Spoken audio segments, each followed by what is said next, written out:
Hello friends, today I have another eyeshadow elimination update. I have been away for 6 months, although that was a long time. I wasn't working on making any progress at eliminating my eyeshadows. If you just happen to step upon on this video, what this project is really me taking baby steps of letting go some of my eyeshadows that I surely don't need. Like you can clearly see with those few groups of eyeshadows here. They're really similar, like this two for example.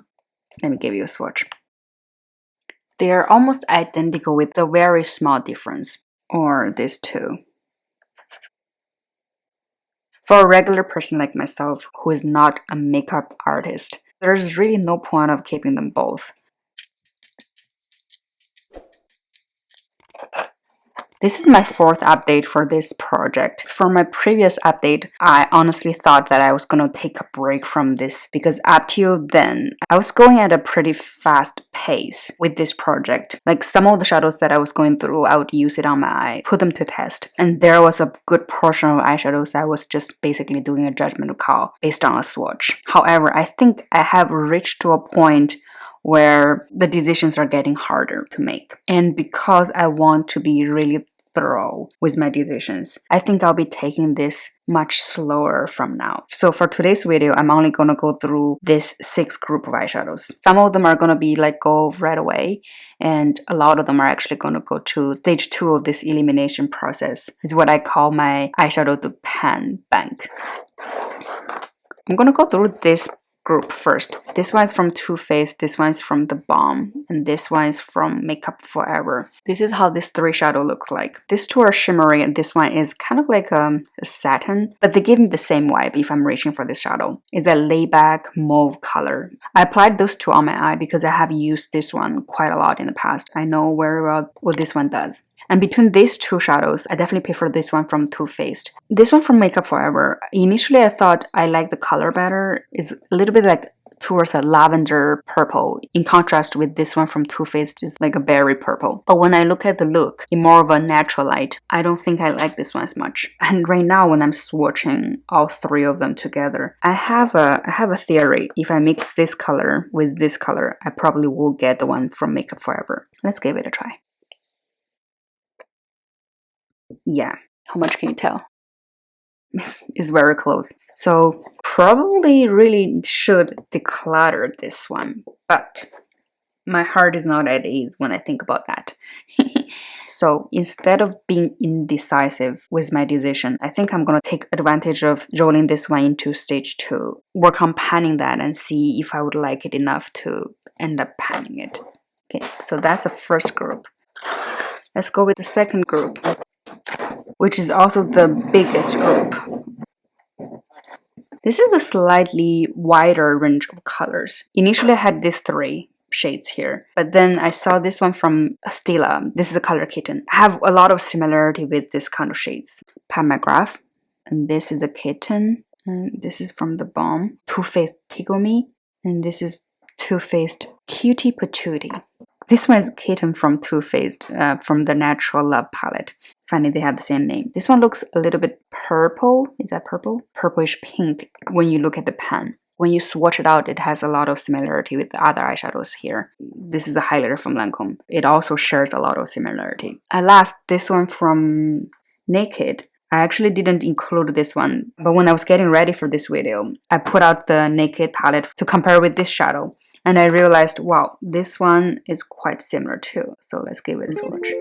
I redid the swatch. Paragraph, Kitten from Stila, The Balm Standoffish, Too Faced Tickle, which is this one, Too Faced Cutie Patootie, Too Faced Kitten, Lancome, and the Naked palette. None of the 2 are identical, but they're all so very similar. This one from Too Faced Tickle Me, which is this one in the middle. This is the only one that has noticeable glitter in it. I don't really like shadows like that. I did use this one together with this one from The Balm as a comparison. They were both underwhelming to me.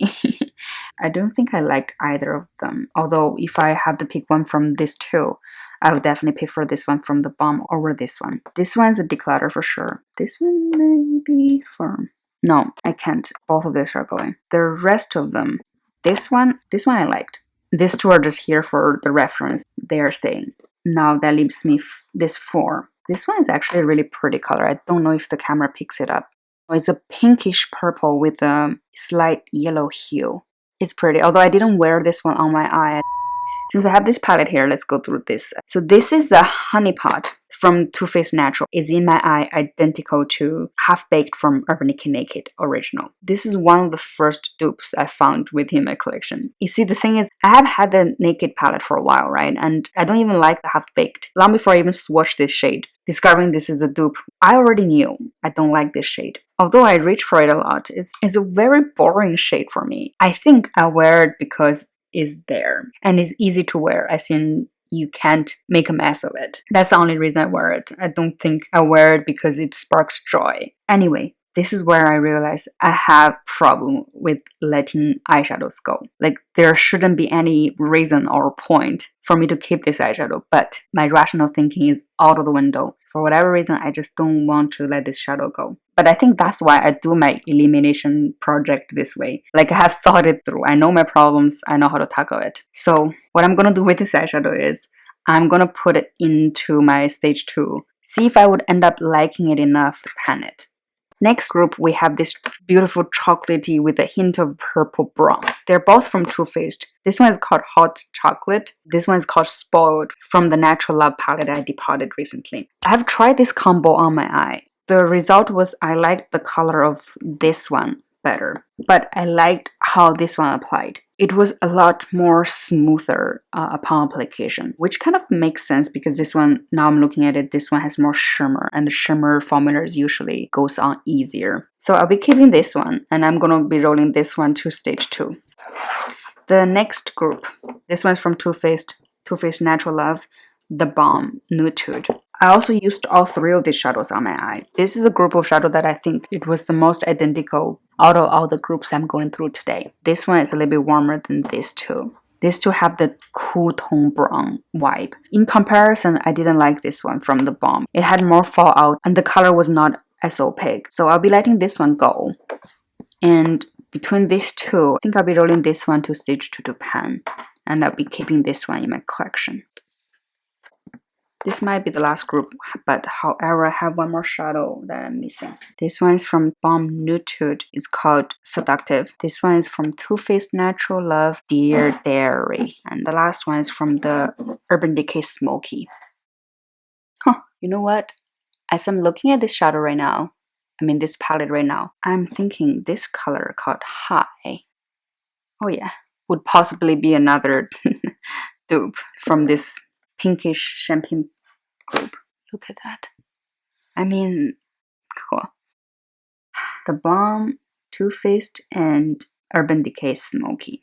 Wait, I used these two on my eye. From the swatch, they go from the lightest to the darkest. There's definitely a difference with all 3 shades. But on the eye, I wasn't really able to tell much of a difference. And these 2 shades offered the same amount of shine, since they are from the lightest to the darkest. Then I tried to mix the lightest shade with the darkest shade. I actually ended up getting this shade in between from Too Faced. So this one became very unnecessary to keep. But yet, because it is a beautiful shadow and I just couldn't let it go, I'm gonna roll this one to stage 2 and see how far I can go with it. Alright, that is a super quick update for this video. I'm only letting go of 3 shadows and I'm rolling 6 shadows to stage 2. For my next update, which I shall have a little bit more time to work on with, I will still keep my focus on going through similar shades, but I will be adding some standout shadows that I have been hesitating to keep or to let go. For example, with this kind of shades, this one is called Low